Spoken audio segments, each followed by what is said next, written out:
हुनलाई चाहिँ उहाँहरूसँग डिग्री हुन्छ सर्टेन, तर सामान्य कुरा भनौँ न, नेपालको अहिले प्रधानमन्त्री को भइरहेछ, नेपालमा के इस्यु चलिरहेछ भनौँ न, त्यस्ता कुराहरू नै थाहा हुँदैन कि। अनि त्यो कुराहरू फेरि बुकमा गएर पढ्ने, नोटबुक पढ्ने भन्ने कुरा पनि होइन।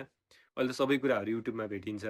तर नेपालको बारेमा फ्याक्ट फ्याक्ट कुराहरू भेटिनु त एकदमै गाह्रो छ नि त। नेपालकै एकदमै दामी दामी जसले फ्याक्ट एकदमै धेरै रिसर्च गरेर आफ्नो भिडियोहरू युट्युबमा अपलोड गर्नुहुन्छ, म त्यो च्यानलहरूको भन्छु। तपाईँले यति 5-6 वटा च्यानल मात्रै सब्सक्राइब गर्नुभयो भने विकली अथवा मन्थली भिडियोहरू अपलोड हुन्छन् यसमा।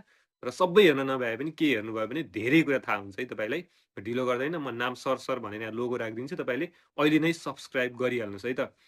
नम्बर 1 मा छ इनडेप्थ स्टोरी, नम्बर 2 मा छ प्रोजेक्ट कुरा है, नम्बर 3 मा छ द नेपाली कमेन्ट, नम्बर 4 मा छ मिसगाइडेड नेपाल, र नम्बर 5 मा छ थाहा रिसर्च। यी 5 वटा च्यानलहरू चाहिँ तपाईँले सब्सक्राइब गर्नै पर्ने हुन्छ बेसिक कुराहरू थाहा पाउनलाई। र एउटा बोनस च्यानल पनि भनिदिन्छु, धेरैलाई थाहा होला, विश्व घटना भन्ने च्यानल छ। यो त धेरैलाई नै थाहा होला।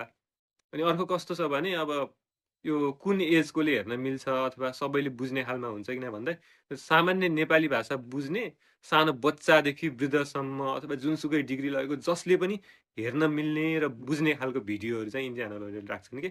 अनि यत्तिकै हावाको भरमा चाहिँ राख्दैन, एकदमै धेरै डेप्थमा चाहिँ रिसर्च गरेर राख्ने हुँदा चाहिँ मैले तपाईँहरूलाई रिकमेन्डेसन गरेको है त। हस्, थ्याङ्क यू।